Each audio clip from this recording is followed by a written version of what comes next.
Jennifer Grams from Meter Consulting, and I'm joined by my colleague Matt Fleck. He's going to be helping us out with monitoring questions and comments and so forth during our session today. So we are looking forward to an interesting discussion. Our other groups have met yesterday and had some interesting ideas and thoughts to share regarding incorporating and enhancing math in their curricula. So we're looking forward to talking with you today. A little bit later in our session, we'll be joined by Kathleen McNally from SREB. She may be familiar to some of you who have attended the TAP math workshops. She's been presenting those for the last couple years, and she's going to share with us some background information and sort of help us set up a framework for thinking about ways to identify and incorporate more math into the lessons. But before we get started, just a couple reminders. In terms of audio, you have two options to be able to speak on the webinar and to hear us. Calling in via phone, and if you do that, please make sure to enter the PIN number that appears in your control panel under the audio section. That's what will enable you to mute and unmute yourself, and also for us to be able to hear you. And your other option, of course, is to use your computer, speaker, and microphone, and that works also. Just a couple notes. If you are sharing a computer connection with a colleague or a phone connection, please enter a note for us into the question box so that we can make sure to get your names. As you probably know, you can only enter one name when you're registering, but we want to make sure that we give everyone credit for their participation today. So please send us a note in the question box that's on the right-hand side in your control panel, just to give us the names of folks who are joining you today on our call. And also, we do have everyone's microphones muted at the moment. That's simply to cut down on background noise. But during our discussion points and at various points throughout the session today, we will try to open up the microphones so that we can have more of a conversation. If you do, though, at any point have a question or comment, please feel welcome to raise your hand. You can do that by clicking on the icon or the button that looks like a high five sign, a hand, and we will unmute your microphone. Or you may also choose to enter your question or comment into the question box, and we will be monitoring those and doing our best to respond to those as we go along today. One other note, for those of you who might be interested in pursuing Act 48 credits for your participation in our PLC, we received word from the Bureau of CTE that Act 48 credits will be available to participants who meet the criteria that you see posted on the slide here. And that includes actively participating in at least 3 of our webinars for this Automotive Technology PLC group, and completing and submitting a PLC response form within 5 school days of the webinar. And that response form, just to give you a quick look at it, I will be emailing this out to all of you as a follow-up to today's session, but basically it's an opportunity for you to reflect on the conversation, think about how you might be able to use the information in your individual setting, and then also there's a place for thoughts and questions for further discussion. And we do read these, and we use your feedback and comments to help us plan out future sessions.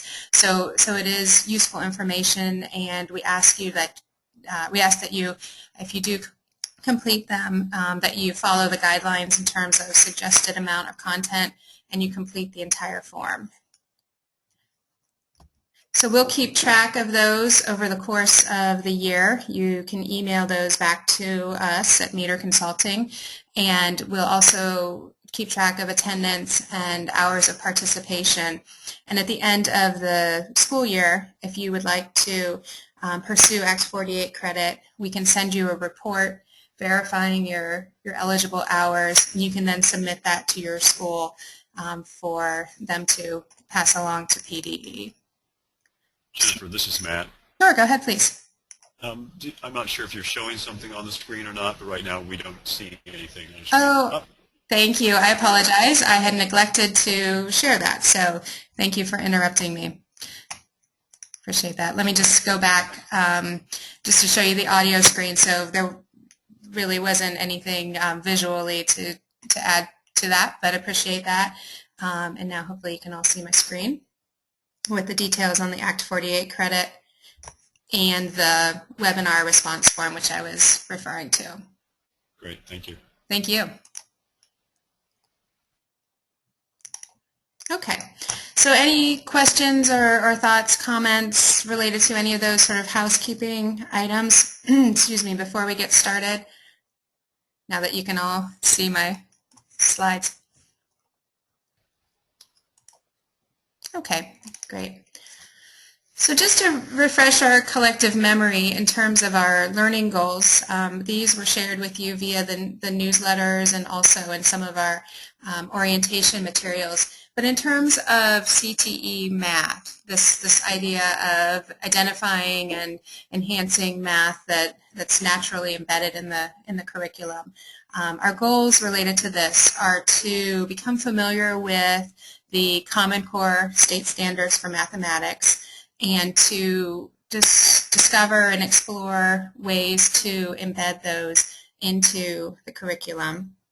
And then also on a bigger picture level to help you become comfortable and well-versed in numeracy efforts and to become a member or to contribute to your center's numeracy planning efforts.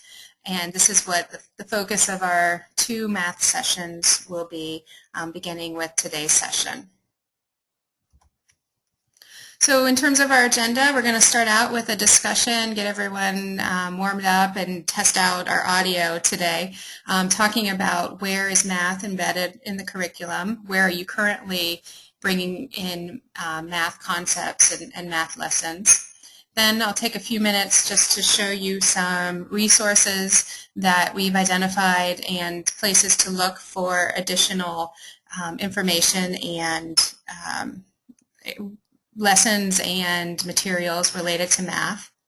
Then we'll be joined by Kathleen McNally from SREB, and she'll share with us some information about the elements of math-enhanced CTE lessons and some considerations and other background information to help us build that framework.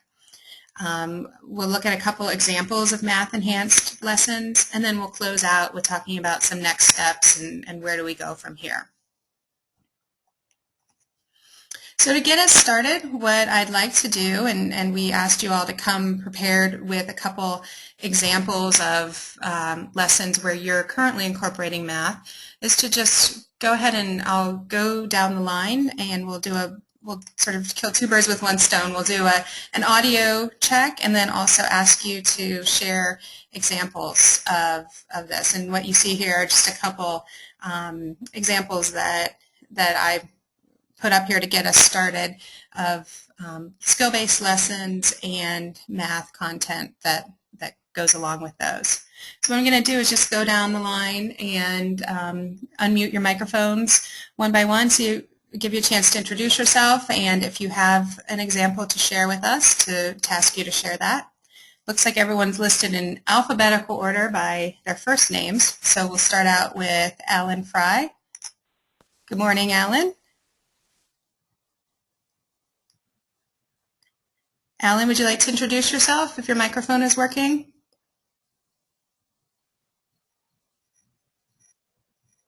Okay.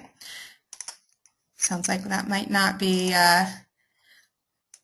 working with the microphone this morning, so we'll try Andrew Watt. Good morning. Would you like to introduce yourself? Okay. We'll circle back, or if you know that your audio is not working, please go ahead and type, if you have an example to share, type it into the question box, and we'll review those when we come back to those. Let's see. Ben, good morning. Mr. Kyle, I have a question. Yeah. Okay, sounds like they have some background noise. Let's go to Bobby Bard. Good morning, Bobby. Hey, good morning. How are you? Good, thanks. Could you remind us of which center you're at, and if you have an example of a lesson where you use math? Franklin County Career and Tech Center. And one of the examples that actually had to use here for the state grant was to do a T-chart. Okay. And the T-chart that, I'm not sure if you got the copy of the one I sent you, was basically using Ohm's Law. Mm-hmm. And with the T-charts, or I guess those that aren't familiar with them, is basically how the math is taught in the academic classroom, and as far as values and all, and how then it relates over to then using equations with the using Ohm's Law. Right. Thank you. And that's a great preview, because I'm actually going to be showing an example of a T-chart in a few minutes here. But could I ask you, if you did email it to me, would you, when you get a chance, please resend it, just because we were having some technical challenges with our email the last week. So I don't recall seeing it, but I certainly would like to add that to our resources section on the SAS community site. So Sure, we'd be glad to. appreciate that. Okay, thank you. All right, let's move on to Charles. Good morning, Charles. Would you like to introduce yourself? Hello. Can you hear me? Yes, we can. Please Okay. go ahead. I'm here at the Fayette County Career and Technical Institute, and I have our diesel mechanics teacher here with me, Mr. Kapowsko, and I also have Mr. Lindsay, our auto mechanics teacher here. Great. Well, thanks for joining us. And do any of you, have an example that you'd like to share of a skill-based lesson that you teach incorporating math content? Not necessarily a lesson, perhaps. I mainly work with the construction trades here as a math teacher for the NCCR program. These guys have both mentioned, though, things from camber caster angles and dealing with alignments, and also clearances and tolerances, going from decimal to fraction and vice versa. Okay, perfect. Thank you very much. How about Daniel Schumann? Good morning. Hello, Northumberland County Career and Technology Center. We just did a little lesson on reading micrometers, the addition of whole numbers, be able to calculate clearances inside the engines. Great, that sounds good. And actually, one of the resources that I wanted to show you all this morning that's on the SAS website is a micrometer lesson that one of our participants from last year shared. So that sounds like a great opportunity to bring in some math. So we appreciate your sharing that. Thank you. Let's see, Dave, good morning. Can I interrupt you just for a moment? Oh, sure, go ahead. Could you give us the phone number again? I could not find it in case some of those who don't have a mic are able to call in and maybe share that way. Or if you know where it is, I can look for it. I apologize for the interruption. Okay. So the best way to find it, and because everyone's PIN number is going to be a unique number, is if you are logged on to the web portion of our meeting, in your control panel, there should be a section that says audio, and if you click on that and then select the telephone, I guess bubble or circle, that phone number, the access code, and the PIN number will appear there. So since the PIN number is unique, it's best to go ahead and do that. And honestly, if I switch over to telephone, it'll throw off my audio. So Sure. hopefully everyone will be able to get that.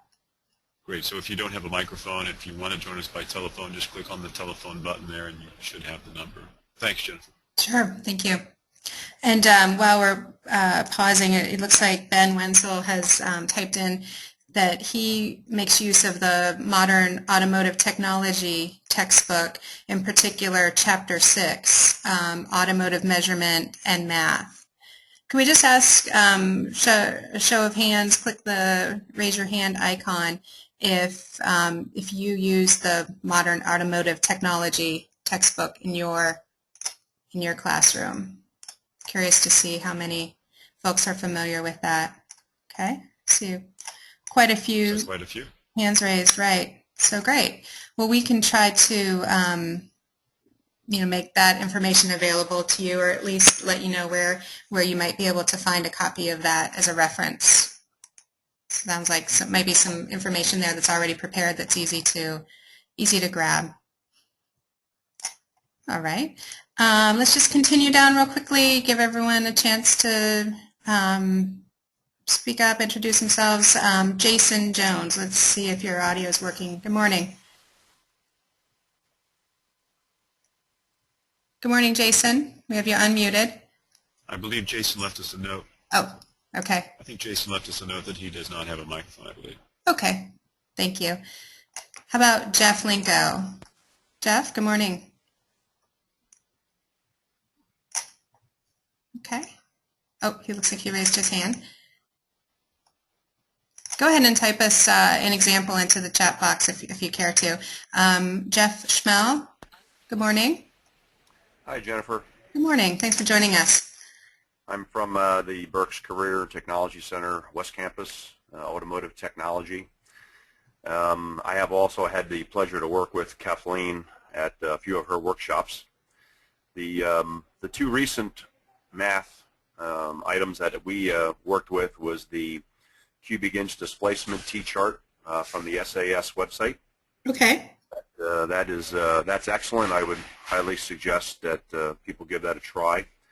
And then another one that I sent you, but I don't know that you received it, was on ratios and concentrate, dealing with reconditioning items, such as all-purpose cleaner and car wash and engine clean and that type of thing. So if you didn't receive that, I'll forward that to you again. If you would, please, I would definitely like to share that, and I apologize that that didn't come through. So yes, please resend that, and thank you for sharing that. Okay. I'm happy to hear that many of you are making use of those T-charts. As I mentioned, we'll take a look at those in a few moments here. So let's see, John Dietrich. Good morning, John. Good morning. John Dietrich, Berks Career and Technology Center, East Campus. We have a math coach at our campus that I've been working with, and we've been working together on Ohm's Law lesson plans. And I also use the modern automotive technology textbook for a lot of the measuring math and things like that when we're converting standard measurements to metric measurements and fractions to decimals and so on. So between the Ohm's Law and the measuring, that's where a lot of the math integration goes on, at least in my program. Okay, great. Thank you. How about Mike Bernardin? Good morning, Mike. Good morning. Mike Bernardine, Lehigh Career and Technical Institute. Myself also use the modern automotive textbook, as well as LCTI does have a math coach. In fact, just last week, one of the math teachers sat in all day with me, and I gave her a quick rundown, basically what we do in steering and suspension with the camber, caster, tow angles, as well as right now we're in the engines, and she liked a lot of the stuff that we were doing between the textbook, as well as a couple of years ago I had one of my students come up with 3 pages of math. It's basically the stuff that's being applied during, like how to measure stroke, bore, stuff like that, different formulas, as well as the last page is a conversion chart. I'll see if I could get that on the, or email it to you, Jennifer. Sure, that would be great. You can email it to our PLC@meterconsulting.com email address, Okay. and we can get that posted. That would be fantastic. Thank you. Okay. All right. How about Paul? Good morning, Paul. Are you online? Who? According to the registration list, it looks like Paul. Oh, okay, you burped away. This is Paul Charlone, Okay. along with Rob Schwartz. We both work at Middle Bucks Institute of Technology. We use the Modern Automotive Technology book, as well as we incorporate a textbook that's titled Practical Problems in Mathematics. It's produced by Delmar, and it's specifically for the automotive technicians. It takes about a full year to a year and a half to get through the whole book, so we just spend like 1 day a week utilizing the book, and it starts off with the whole numbers and common fractions and decimals and percentages, and it's all related to the automotive industry. And in conjunction with that, I also created a T-chart as well that I use for axle ratios. So it sounds like some people are familiar with the T-charts. So I created one also for a grant, similar to someone earlier. Okay. So that's what we do. Great. Thank you for sharing that. Those are some great examples. Okay, let's see. We're almost down through our list. Let's see. Pete Holland. Let's give you a chance to say good morning if your audio is working.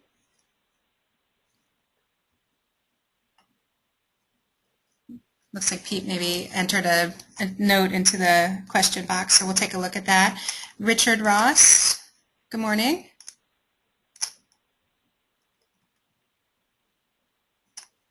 Okay. Sam Morocco, good morning. How are you today?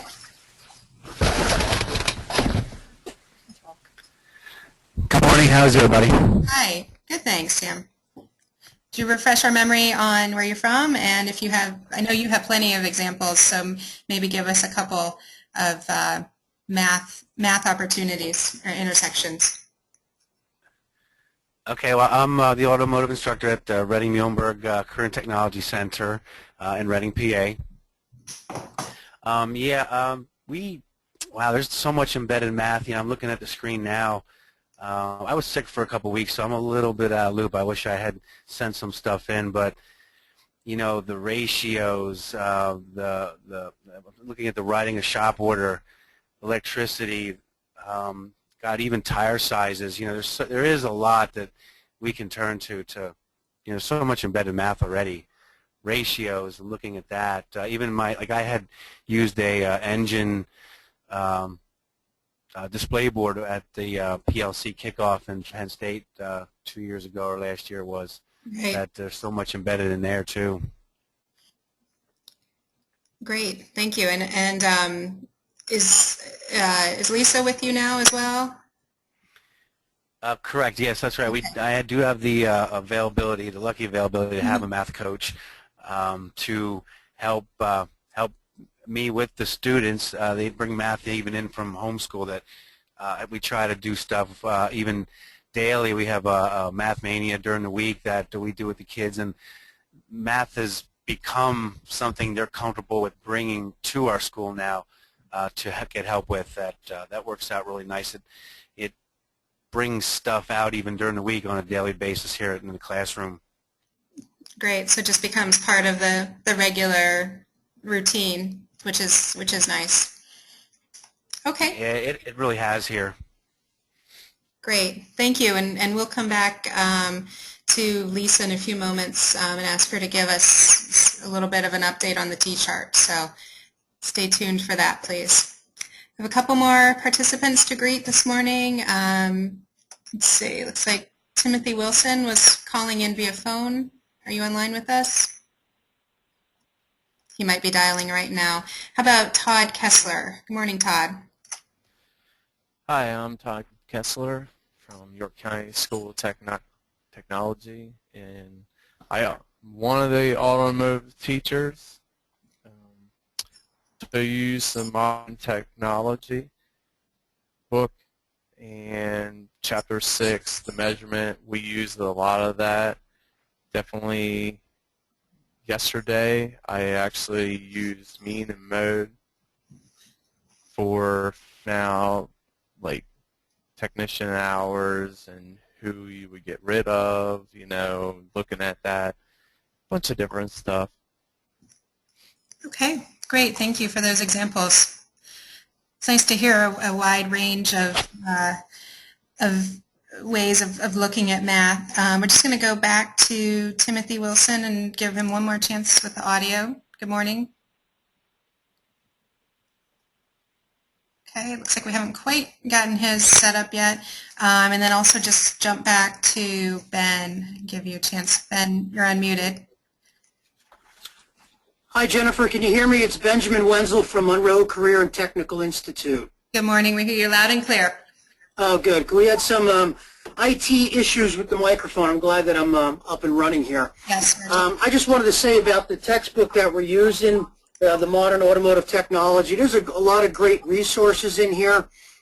We started using this last year because our other book, copyright, was '05, so we were due for a change. But just the diagrams, the schematics, real-time pictures, just it's like you're actually looking and working at the vehicle, you know.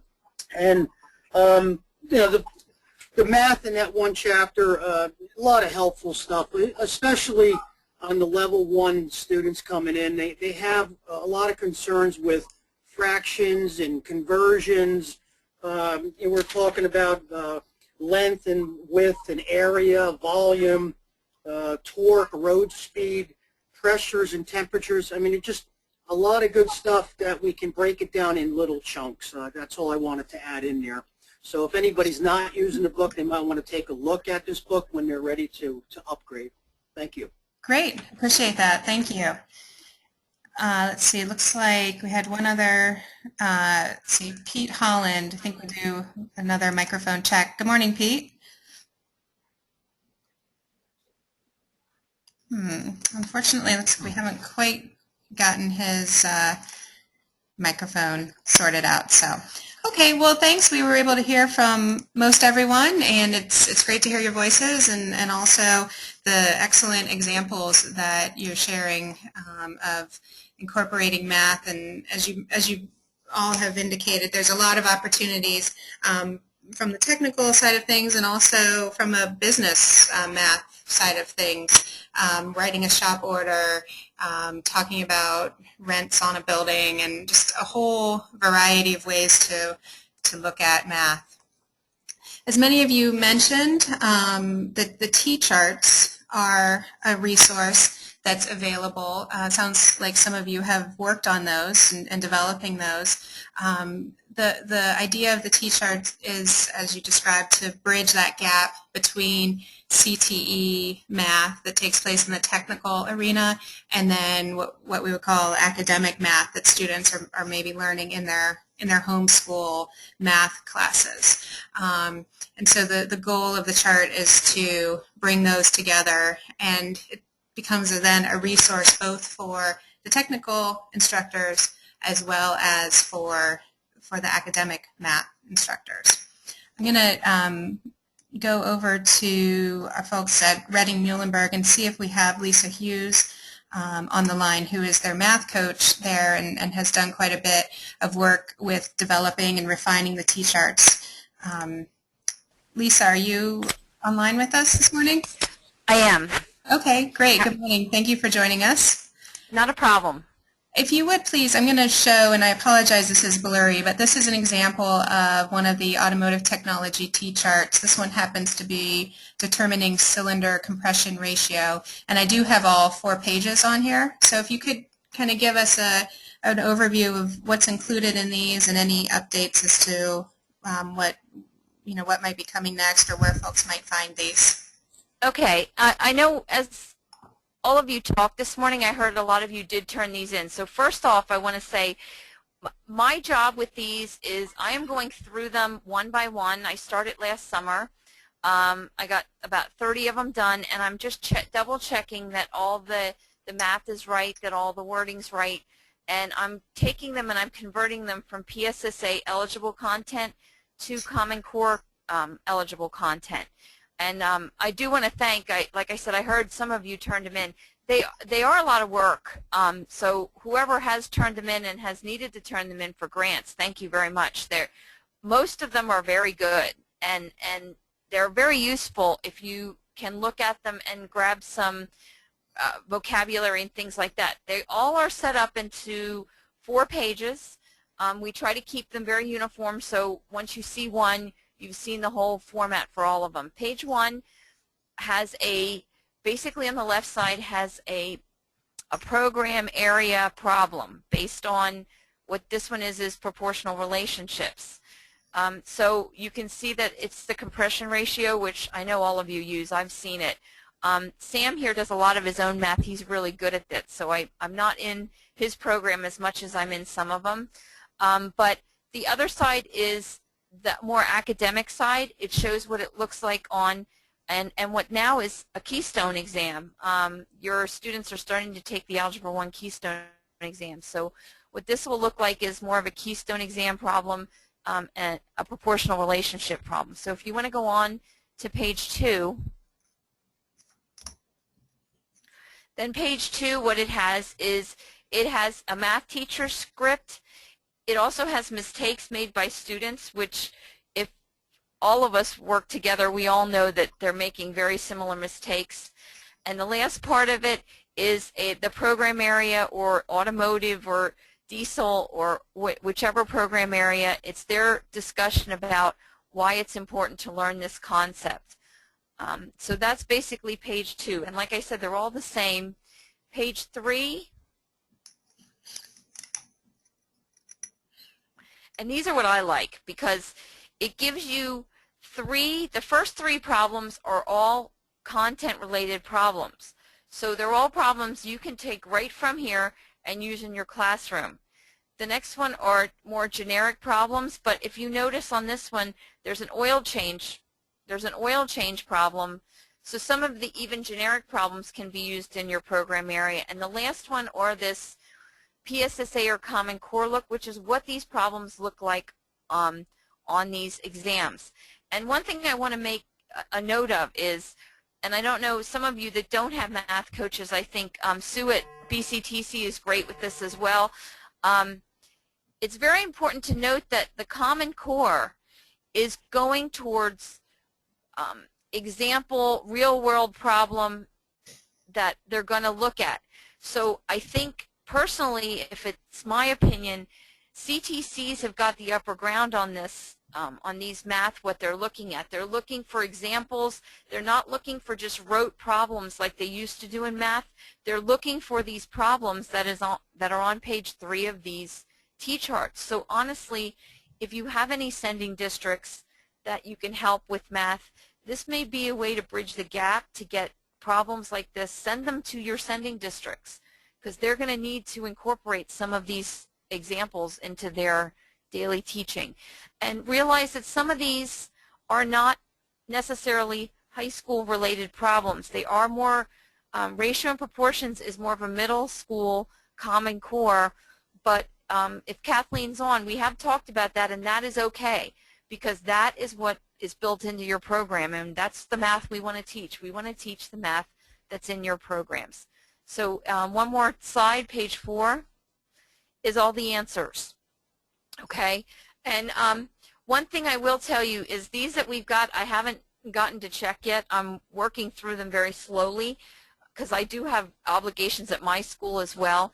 But we are working through these. Just double check that all the math is right before you use them, but a lot of them are 100% correct. And a lot of these that the Math Council did are done very well. So, and that's nice because, you know, the toughest part is A, creating the problem, and B, then having to solve it and then using it with your students. Here you've got everything provided for you. So that's basically what the T-chart is. I'm going to be constantly working on these probably for the next, I don't know, 3 summers to get them finished because they are behind as far as they haven't checked the ones that they have done before. But starting with this grant year, They're going to be sending them to me almost immediately just to double check that they are at least done properly and look pretty good, look similar to this. So again, I want to thank everybody. I'm certainly not putting my names on these because they are all your T-charts. I'm just going through and doing a double check on them. And that's it. Okay, thanks. And we did have a question. Someone asked if T-charts are staying or leaving in the future. So do you have a... They are, from what I know, they are staying because we talked about the grants as far as if they're going to continue to require a math T-chart on the grants, and according to Lee Burkett from PDE, they are going to be. So they're staying, and actually their goal is to present these, I think, across the country and state. When I'm converting them, I'm converting them to not only Pennsylvania Common Core, but I'm also converting them to National Common Core as well. So I think they're hoping that these can be used by not only CTC teachers, but also high school teachers, because like I said, from what I've heard, they're going to need to have problems similar to this. The one thing I'm hoping is going to happen as well is by the reason that they're going to need these problems, I'm hoping that the math books that come out from now on for academic math will also have real-world problems that maybe we can even use. So I'm hoping that this whole thing globally will, I think it will help CTC in the long run much more than it had been in the past. Okay, thank you. Does anyone have any additional questions or comments related to the T-charts at this point? And again, if anybody needs them, I said in the carpentry one yesterday, I have them all in a PDF file. So I know you can go out and look for them online, and that's eventually where they're going to be posted, but I will gladly send them right to your email. So if you send, I know you probably have Sam's emails, just send your request to Sam Morocco here at our school, and he can forward it to me, and I'll get you what you need. Great, thank you for that. And we will also be posting them to our SAS community site for our PLC group, so that will be another place to locate them. So we appreciate that. Thank you, Lisa. You're welcome.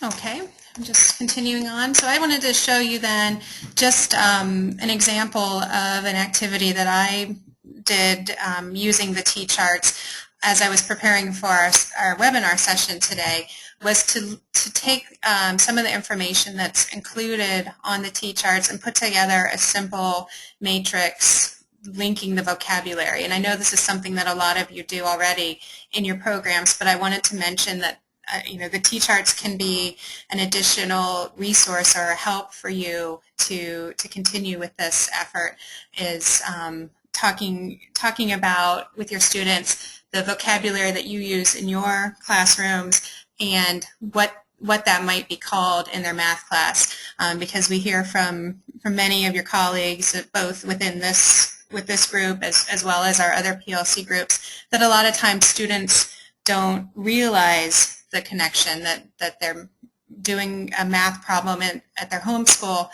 They're maybe doing the same, trying to solve for the same type of a problem in your classroom, but they're not making that connection. So helping to bridge that gap with vocabulary is another activity that we can help them with. So. Okay, I'm just going to take a moment to show you some additional resources. I think that our presenter, Kathleen McNally, is in the process of logging on, so while she gets her audio and internet connection and everything set up, I'll give you an overview of some resources and some information that's available, and then we'll hopefully have an opportunity to hear from her. So as I mentioned, on our community page on the PDE SAS website, we have our PLC community for automotive technology, And this is where you'll find a lot of examples both for math and integrating math into the curriculum, as well as some of the technical lessons. And we have a handful of lessons and examples that are posted here from last year's PLC group. And if we have time this afternoon or this morning, we'll take a look at a couple of those. But also, we encourage you to continue sharing with us, and therefore we could post to the website examples that you might have, both of math lessons as well as other resources. So we'd like to build this out, and eventually this information will probably be transferred to a different location where it can be indexed and searched and whatnot. But for right now, we're just trying to get information posted. It can be in a Word document, PowerPoint, however you have your materials formatted. We can certainly accommodate that. Another resource that you might want to take a look at is this booklet that I found the other day online, produced by the Montana Career Resource Network, and it's a booklet, it's a PDF file called Who Needs Math, and they have profiles and interviews with various people from different trade areas, and they do have someone from diesel mechanics, and asking them, basically they ask them to tell about their job, how they use problem solving and math in their work and so forth. So might be an interesting way for you to incorporate both math and some literacy into your classroom. So please take a look at that if that's of interest.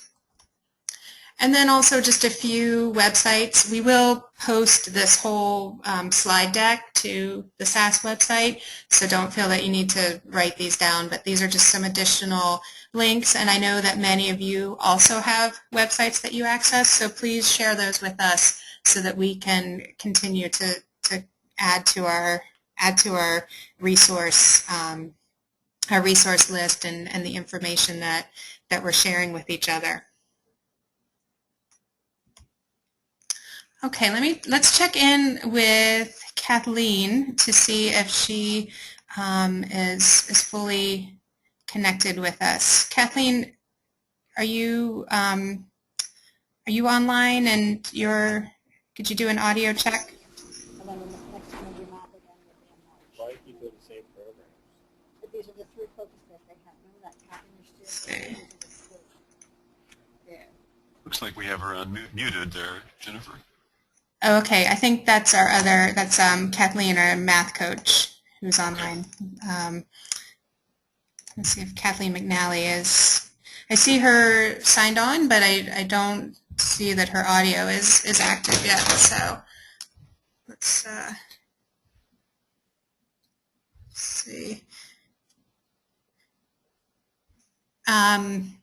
Matt, could you maybe see if you could send a chat to her and troubleshoot if there's anything that we can do to help get her connected? Thank you. Okay, so while we're working on that, why don't I go ahead and actually show you on the SAS website a couple specific examples of some math lessons and resources that are posted there. And this will also give you a refresher on how to get to this information. So this is the home page for the PDE SAS site, and I am logged in. So what I'll do next is, in the upper right-hand corner, there's a button or an icon that says Teacher Tools. So I'll click on that. I just click through that because I don't have a PPID. And then I will click on My Communities. I'm trying to get to the PLC community page. Since I'm already a member of our Automotive Technology group, it'll show up here. If you're not yet a member of our PLC group, there's information on how to join in our PLC newsletter, and it's also been sent out in some of our past emails. So take a look at that, and if you're still having difficulties, you can certainly get in touch with us and we'll walk you through it. but I'll click on the Automotive Technology PLC. And towards the bottom of the page is that digital content repository that I showed you a picture of a few minutes ago. And we've added a folder for T-charts. There's nothing in there yet, but we'll be uploading the T-charts that are currently available. And then also in the math in the math integration resources, there's some information there. So let's just take a look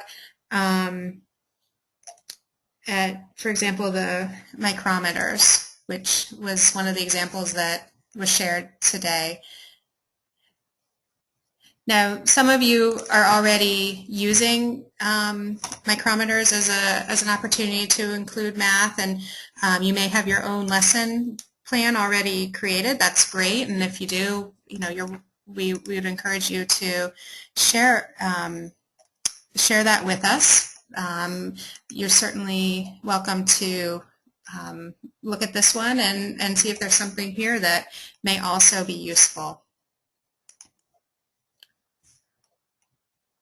So this is an example shared with us last year, and you can see that they have included the assessment anchors and all of the academic standards that are related. And I'll just scroll through so you can take a look. Certainly feel free to go back and look at this more in depth when you have an opportunity. You can see that they're talking about decimals, including some vocabulary words, looking at ways to tie that all together, placement of a decimal point, definition of a decimal. All some really, really good examples, subtracting decimals, and so forth. So that's the math portion, and then getting into the more technical side of the house with actually using the micrometer. So that's just one example of a lesson. Also, we talked about Ohm's law. Here's an example of a lesson. This is from Lancaster County, and again, you notice the format is different. That's fine. At this point, we're wanting to just build up our resources and not trying to get everything in a specific format necessarily. But here's the lesson plan that they have created, talking about Ohm's law and the various ways to look at that and assess that. I'm just scrolling through that. So again, just some examples of resources and information that's available to you. We'd like to continue adding to that and building out the resources that are included here. So why don't I take a quick pause, just see if anyone has any additional questions or comments as we're waiting to get Kathleen all connected. I think we're having a bit of a technical glitch with her audio, so hopefully we'll get that resolved real quickly here and be able to hear from her because she has some great information to share with us.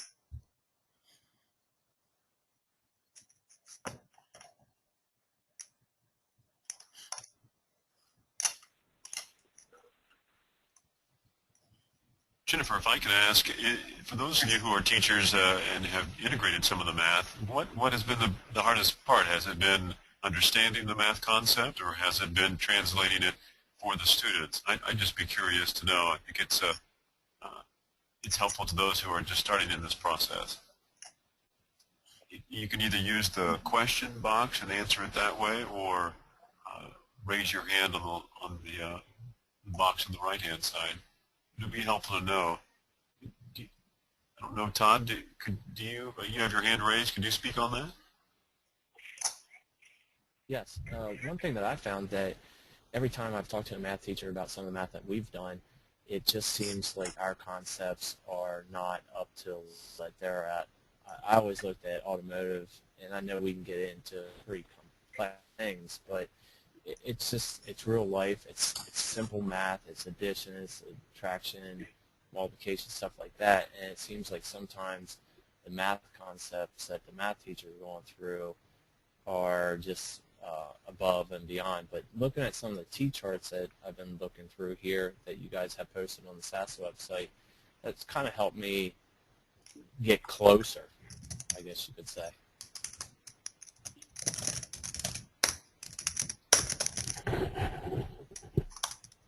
Okay, yeah, that's great. And I know, many of you are fortunate to have a math coach or a math instructor on site, and that's definitely a great. Those folks are great resources. What about those who don't have a math colleague on site? How have you tried or worked to build out the math content? Let's see, it looks like we had one comment entered into the question box from Kathleen Houghton. She's a math coach at one of our schools. She said in engine technology, when they were doing Ohm's law, the instructor would have the students convert fractions into decimals. Whereas as a math teacher, if the problem started in a fraction, the answer had to be in a decimal. Also, they would not drop trailing zeros with decimals. So looking at some differences. Kathleen, I'm going to see if I can unmute you. Good morning, Kathleen. Is your audio? I'm here. Okay, thank you. Perhaps Okay, you can you hear me okay? I have a lot of background noise. That's why I typed. Okay, well, why don't you give it a try, because I'm afraid I didn't quite do you justice with your comment there. So go ahead, please. Okay, it's okay. I actually mistyped. Yeah, one thing that I noticed that when the instructor was doing something with fractions, he had everybody change it into decimals and work it with the decimals, because their meters would always read off in decimals. So as an academic teacher, that wouldn't be our philosophy. Ours would be, if a problem started with a fraction, your answer should remain in a fraction.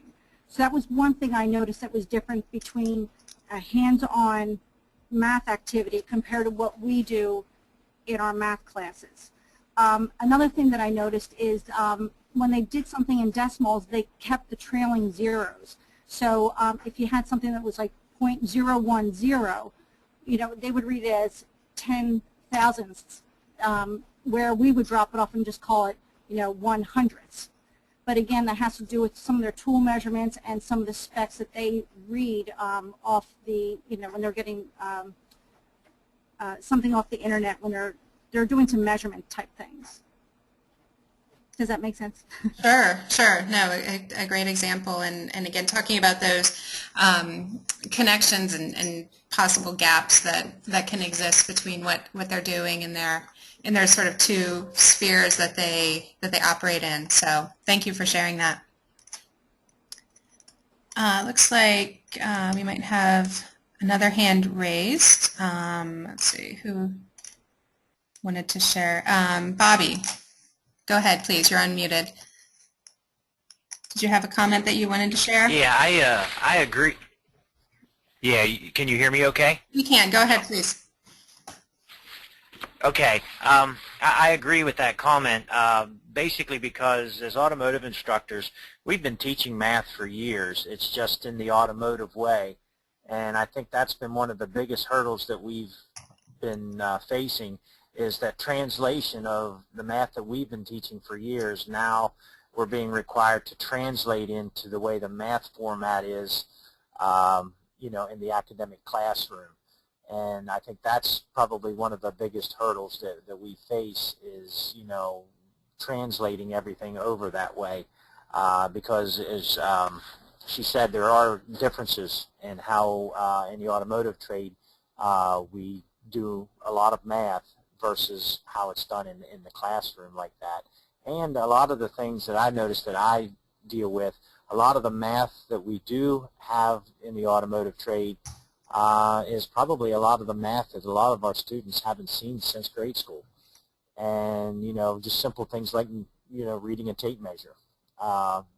Just simple things like that that they haven't seen for several years. And, so you end up, teaching a lot of the math over again. Yeah, you become the lab for some of the math classes, don't you? Most definitely.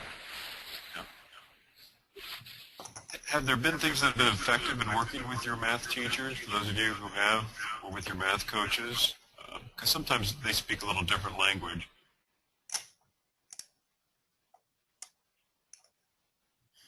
No. Looks like we had a note entered from Timothy Wilson. The biggest challenge as a new instructor, he's in his third year, has been the lack of math understanding at the basic level. He says it's difficult to go all the way back to the beginning every time for every math lesson. How many others, show raise of hands, have run into that as well, where your students are coming to you with a math understanding or a level of math that is more basic than what you would even expect and need to address in your classroom? Yeah, quite a few. That sounds like a common concern or a common challenge. Do any of our math coaches on the line have thoughts or suggestions on? Yeah, so someone commented that's a huge problem on how to address that. Looks like our friends at Reading have their hand raised. I'm going to unmute you. Go ahead, please. Well, Sam and I were just talking about that, and he, about basic things. Like he was saying about sales tax, and I agree with him. He said he starts with sales tax in the very beginning with his level 1s, and by the time they're at level 3, they get to the point where they're actually doing it and they don't need direction. Math is repetition, and I know it's tough. We do start at basic levels as well. He's really good. Honestly, I will tell you, I don't work with Sam a whole lot because he actually does very well with the math concepts here at Reading Muhlenberg. But and I can let him talk about some basics if he wants to talk.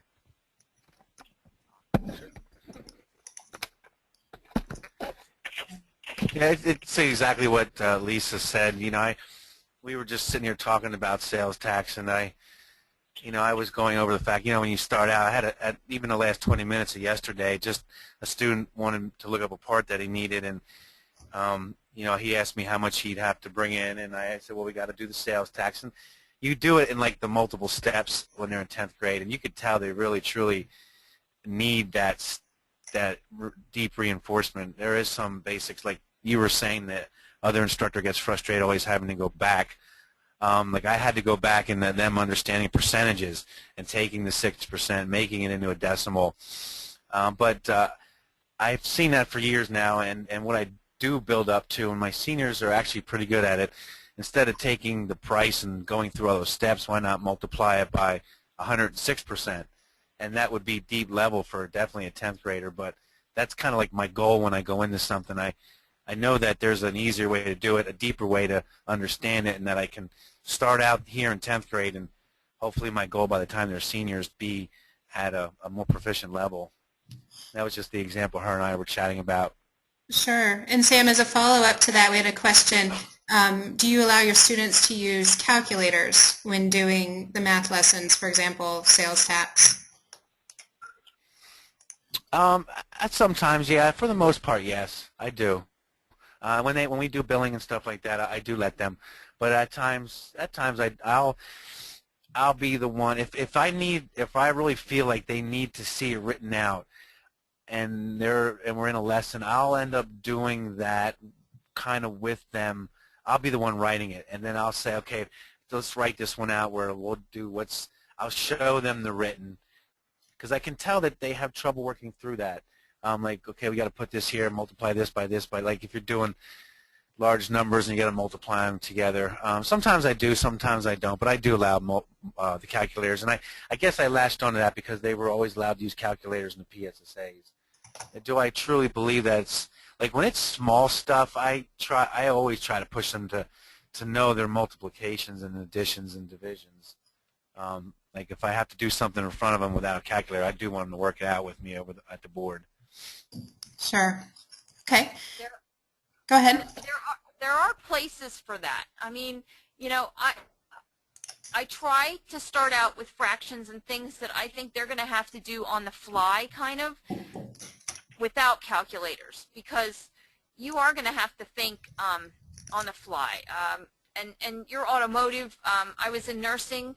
Nurses have to think on the fly, so will I let them use calculators for basic problems? No, I will not, because you have to do that. So if I always say to myself, eventually, are these students going to use a calculator when they're doing this problem in real life? If the answer is going to be no, or if I feel that they need mentally to know how to do this, so when they do it, they can say to themselves, this doesn't look right, then I will start it out. But eventually I do go to the calculators because they are going to use them. I don't, you know, and I do show them how to do a lot of the methods on the calculators, because they do need to know how to work with the calculators as well. And they do need to know how to think, does this, if I apply 106% to this and I get less than what I started with, does this look right? And we say, you know, and we'll talk about that, you know, no, it doesn't look right. Well, then we need to relook at it again. So it's more important that they know that things look realistic at the end, and that we talk about. That's a good point. That estimation and kind of does your answer even make sense? That's a great point. Thank you both. Looks like we have a couple other hands raised, so let's see if we can hear from some other folks. Benjamin Wenzel, did you have something you wanted to share? You're unmuted now. Go ahead. Jennifer, I just wanted to say that that's one of the biggest problems we're having is the students coming in 9th and 10th grade. A lot of them are not at that level for what grade they're in. So when you're doing a lot of these math problems, a lot of the students seem to kind of get it, and then the other ones don't get it at all. And you end up spending, excuse me, a lot more time trying to work with the ones that don't get it, and it takes away from the other ones that do get it. And it's kind of a check and balance kind of thing, trying to, you know, work with everyone, and that seems to be quite a challenge. Right, right. And what is your philosophy on calculators? And how often do you use them? We have a whole set of calculators for the program for all our classes. I had a math coach that we have at the school come in, and each level of students were taught how to use the calculators right from day one. So yes, that is a big part of it, and I do agree with the other person that was talking about try to use the little examples on the board and use the calculator for some of the bigger numbers. So it's a work in progress, okay? Sure, sure. Okay, thank you. And looks like we have one other hand raised. Charles, to give you a chance. You're unmuted. Would you like to share a comment or ask a question? Basically, we're just going to piggyback off what everybody else said. We seem to get a lot of low-functioning students. We have a high population of IEPs here, and it's just it does slow down the process for the rest of the class. When you got a kid, you know, at the back table counting on his fingers, and you know you're trying to do ratios and other things with the rest of the students, it does kind of hold the process up. We have a math coach here that comes in, but oftentimes he ends up doing more remediation with students than he actually does helping teachers integrate math into curriculum, just because of some of the deficits we're seeing with our students. Sure. And how about calculators? Do you make use of? We let them use calculators for the most part whenever they need it. in my curriculum, again, mine's more geared towards the construction students. I do not let them use calculators when they're adding and subtracting fractions, simply because on a job site, if they need to add two measurements together, they're not going to have a calculator to do that. And some of them turn to me and say, well, what about my phone? And I say, well, does your phone do fractions? And in most cases, their phone doesn't do fractions unless they downloaded some type of app. So when it comes to adding fractions and measurements, I make them do it by hand. But again, the larger scale problems, like everybody else, we let them use a calculator. Okay, thank you. Okay, let's take a look. Well, I do apologize, folks. It looks like we are not. Hello? Oh, hello? Is that Kathleen? Hello? Hi, Yeah. Kathleen. Good morning. Hooray! I was just about to say I wasn't sure we were going to connect with you. Well, we're very glad to hear your voice. Well, it's a really interesting conversation. I've been on for a while, and so I've been soaking it up. This is a very chatty automotive group, and I'm very excited about that. That's great. So you don't need me at all. Oh, God, that's not true. May I change over the presentation control to you and ask you to share with us? We still have about 20 minutes, so. Well, if I may, Jennifer, I'm actually standing in the parking lot of a school because I can't use their system and the audio. These folks don't need to hear all that hoo-ha, but literally the buses keep rolling by. So, so I just wanted to dip in, but I didn't know. Did you folks have a chance to kind of dip into the 7 elements at all in your conversations? We didn't. We really, we talked about some of the intersections, and we had some great examples of opportunities to incorporate math and to bring math in particular with this group, Ohm's law and axle ratios, micrometers, and so forth. We didn't really jump into those. I do have your slides if you want to give us just a few quick comments. Well, I think if I may, I'll just in literally 30 seconds or less, I'll just, if I may, and you can pull up the slide that has the bridge on it, that would be awesome. Because what I was hearing, which is really, it's true, I love the gentleman, the work in progress. We do math the automotive way, and now we're being asked to translate it. And I hear that, and they're absolutely like on target with the phenomenon that's going on across the country. And so I kind of try to bring that perspective to the work. And it would be interesting to ask this crew how many are familiar with the 7 elements and the lessons that have been developed with the National Research Center, the Math in CTE lessons.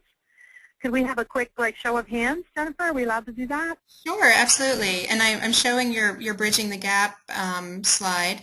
And if we could just ask folks to raise your hand if you have some familiarity with the 7 elements from the National Research Center, or if you've had some exposure to that. I think we had a couple of folks who maybe have been at one of your workshops before, but I'm not seeing any hands raised. Okay. So in the Governor's Institute, some folks may have been involved with those for CTE teachers of really writing these lessons. And they're basically, I could boil it down very quickly because you folks have had a really deep conversation. And it's interesting because there's 2 kind of, I think, ideas going on with the conversations. One is about those skills in automotive that students really need to be fluent in.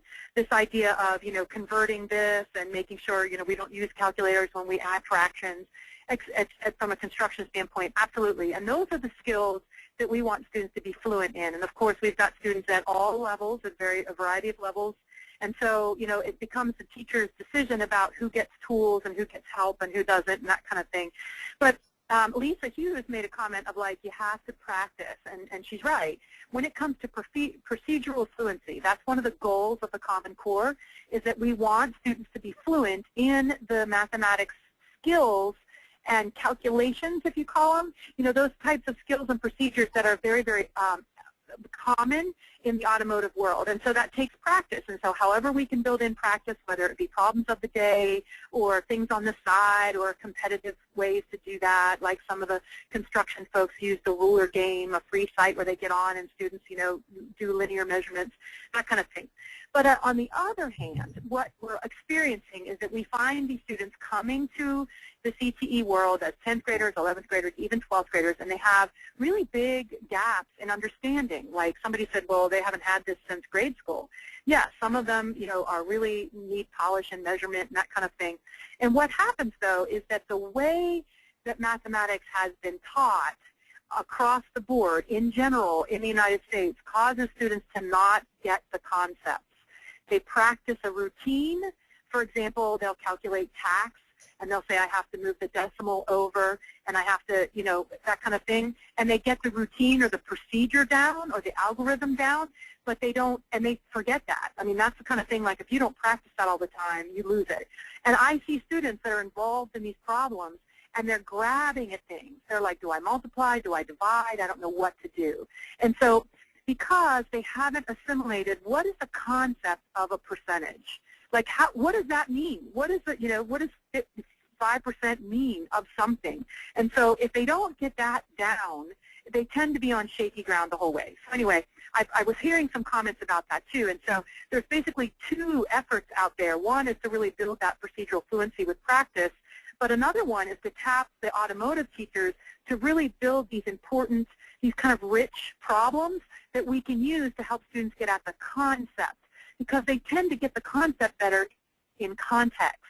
So if we're talking about volume, then you look at cylinders, because students will get an automotive, the idea of a cylinder, better than they will get a kind of a drawing in a math classroom about volume. They need the kind of physical idea of the engine and the parts to get it. And so that's why we want to tap the automotive instructors and their expertise about these. But quickly, the slide up there gives a really important part of the 7 elements, and that is the bridging of the two worlds. And it's hard to do on your own. If you're a CTE teacher, it's great if you can find, if you don't have a Lisa Hughes in your building, if you can find a math colleague or have your administration help you find a math partner in the sending schools that's willing to sit down and really talk through this stuff, because it's hard if you don't have, if you're not from both worlds. The same goes for the math teachers. They need to sit down with automotive instructors and get into your world because it's so rich. So the slide up there is showing an example of how it's important that students benefit from this simple but often overlooked practice, and that is that we need to bridge the terminology, and we need to be willing to say, this is how we talk about it in automotive, like we're talking about looking at, you know, shaving off things off your rotors, right? Forgive me if that's not the technical term of like shaving off rotors, but what you folks do with with the brakes and how you test and say, is it going to go or is it not going to go? And then, you know, you have your way of doing that. It's important for students' heads to also see it mathematically, to like know, how does a math teacher talk about that? That is it ratios? Is it conversions? Like, what is it? And how does a math person talk through that? And so if you can partner with somebody around those moments and get the bridging of the terminology, the research that was done shows that students do better mathematically if they have that opportunity. And that's not just resting on your shoulders. That's also resting on the shoulders of the math folks, our math colleagues out there, to say, hey, when you're dealing with problems like this, we need, you know, the world of automotive has tons of examples of those types of things.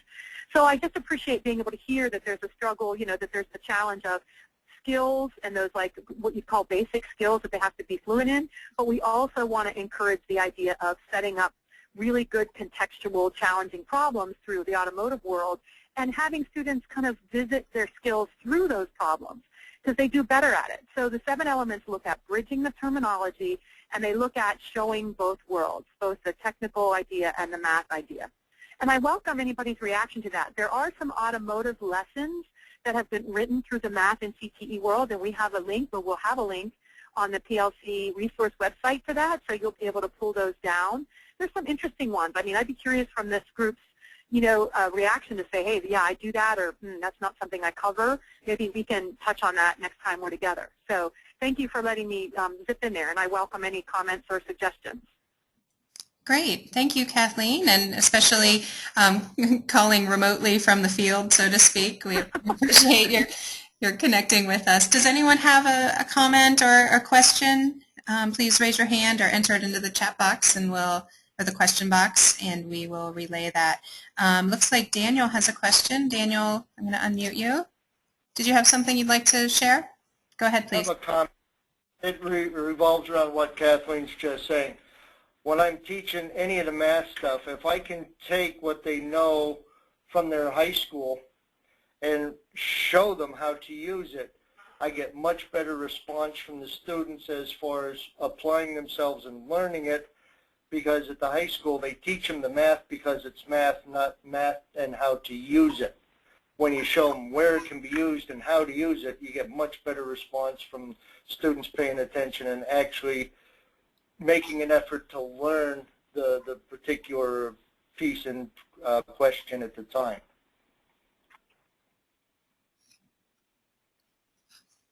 That's terrific, Daniel. If you can hear me, absolutely. That's absolutely the point of it. And CTE, and especially in the world of automotive and construction, they're so rich.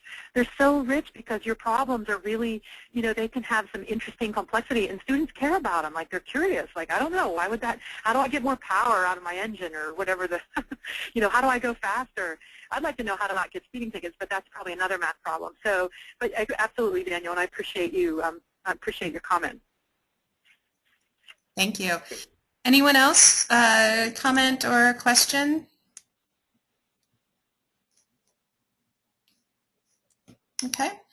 Don't see anything at this time, but if you do think of something in the meantime or after we close out today, please either send us a note or include it on your webinar response form, and we'll certainly try to address those in our next math session, which actually won't be until March, but we will try to follow up and also share some more thoughts and some information about that.